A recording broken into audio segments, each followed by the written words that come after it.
Are you a beginner in this and you don't know how to do pleat? Please come closer. Let us learn it together. I'm also a beginner like you, but we all will learn it together. So I'm starting from the front. After taking it to the back, I'm not going to tie it. I will come back again to the front. This is how to do pleat. Just watch my hand. When you focus your attention, you are going to learn it in a short period of time. I promise you that. So just watch my hand. I've done the first one, but watch the second one. Drag from the center. Drag from this inner center, then adjust it by the side. Straighten it.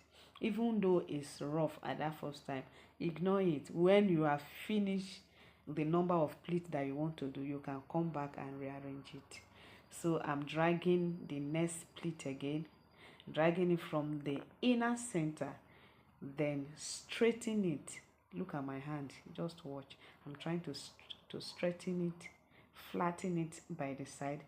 Yes, yes, flatten it by the side. I check if is okay before going ahead.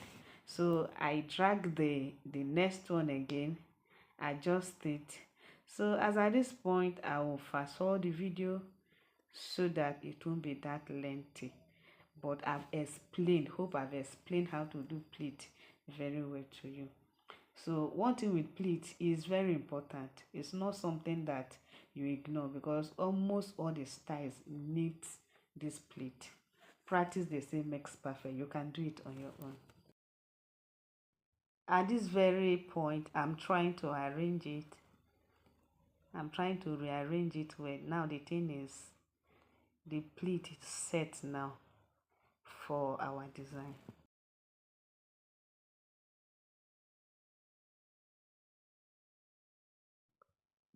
So just to watch what I will do at the back. I'm done with the pleat already. So coming to the back, I'm not going to tie it at the back. I just have to cross. Just cross. Bring it to the front. The way I'm doing it now, bring it to the front. And each of my video, I say anytime you want to knot at the front, you take the the material that is closer to your ear. That is what I'm trying to check to make sure that I'm not taking the wrong side. So take the two materials that are closer to your both ears, then drag them to the front. Pick the edges.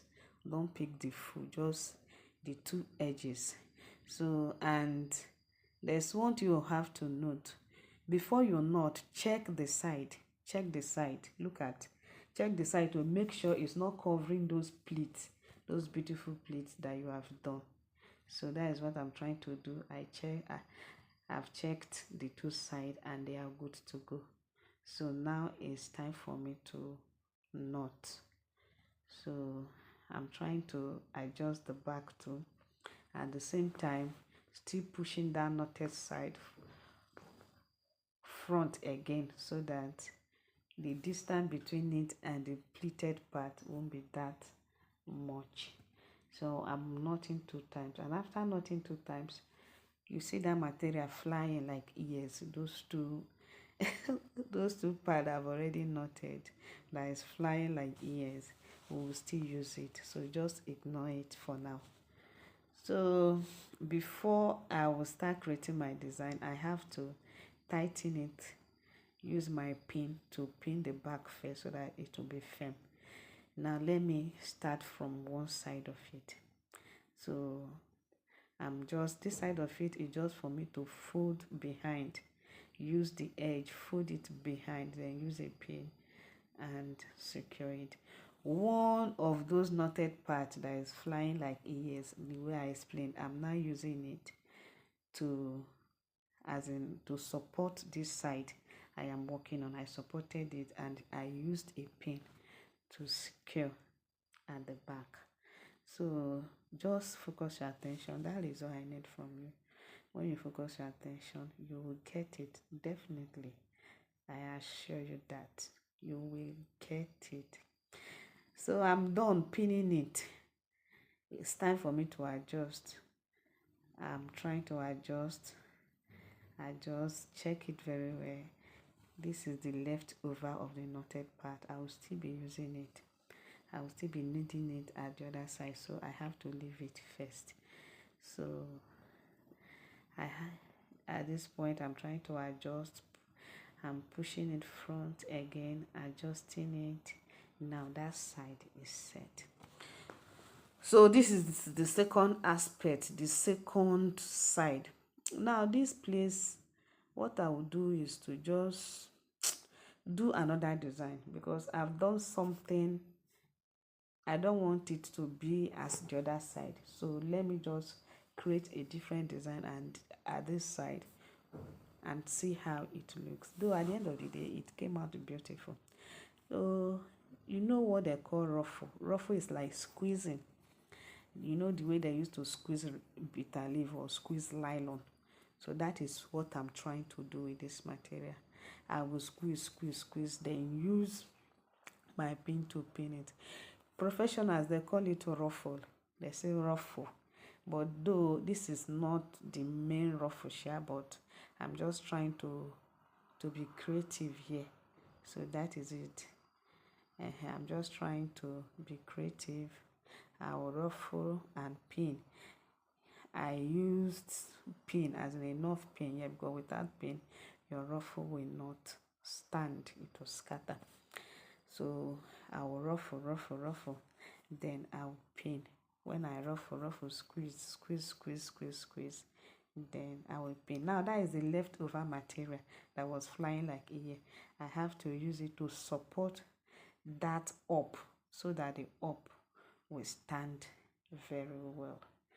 So now it's gradually making sense. I'm almost done. Please follow my page for more tutorials. Bye. See you. So but before I go, that up wasn't giving me what I want, so I have to make it stand up. Stand up for the champion, stand up. So I have to make that place to stand up, so that the beauty will be too obvious. So when you tie something like this and go to any occasion, your attire will be talking. It will be talking, madam, Imaindaimbo. So that is it though. If you are watched to this extent, that means you like what we are doing. I'm using God. I'm begging you in the name of God. Please follow my page. Support me. At this point, I'm just trying to adjust. And after adjusting, I'll push my gele backward to make my edges show a little bit. That you just click it and it will enter. I appreciate what you have watched. I promise to be giving you different styles. This is Mommy G. I am done. So I'm just trying to touch up some parts. Trying to touch some parts that need to be touched. Please see you in my next video.